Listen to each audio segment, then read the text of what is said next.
to just trace up from there to the top. I'm going to The make difficulties a little mark when we there. didn't have a visualiser, it just slowed everything down, and the children were not as clear as what the expectation was.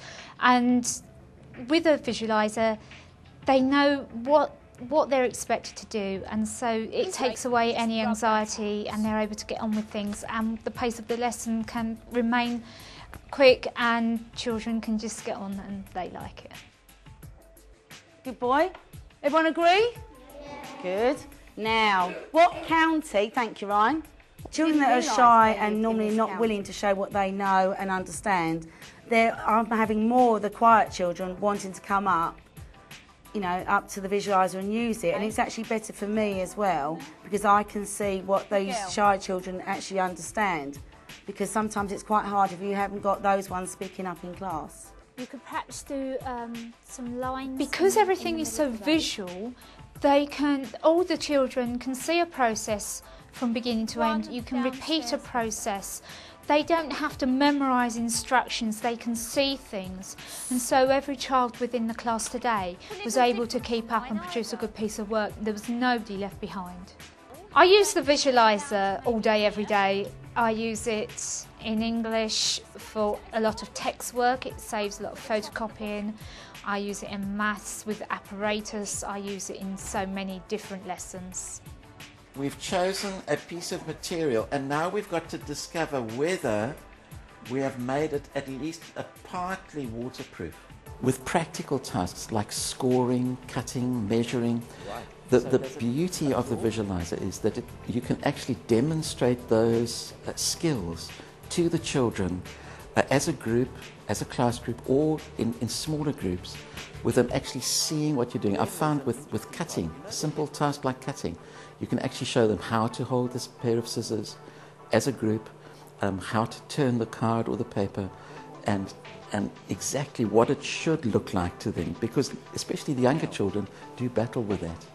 Before the visualiser, I had to if I had anything to show, I had to go around and hold it myself and go around all to sort of 29 or 30 children, which meant that they couldn't all see it at once. But now I can show things instantaneously and more people at once can actually see it there and then. Right, so we go right in. Do you think we've waterproofed it really well? I think the beauty of the visualiser is really its ease of use. It's not something that you have to make special arrangements to use.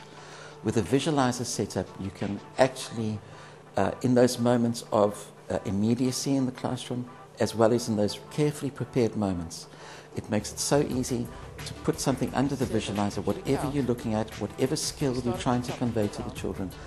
And that is the tremendous beauty of the visualiser.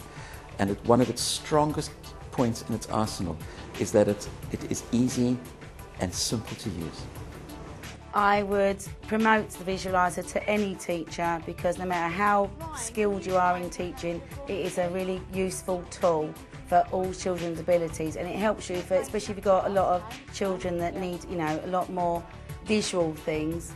The visualiser is the one thing to use in all subjects. If you remove my visualiser today, I'll be very, very unhappy with you, because I use it all the time. The children enjoy using it, and we would feel like we've taken a few steps backwards. You can see tiny things and you can make them bigger. When you've got something very small, when you put it on there, you can zoom in and it makes it really big. It's easier for her and it's easier for us. To show my work and do the visualiser, and then everyone gets to see my work. It's easier than holding a book because you just look at the board and it's there. To me, the visualiser is such a great tool for the teacher today in the modern classroom.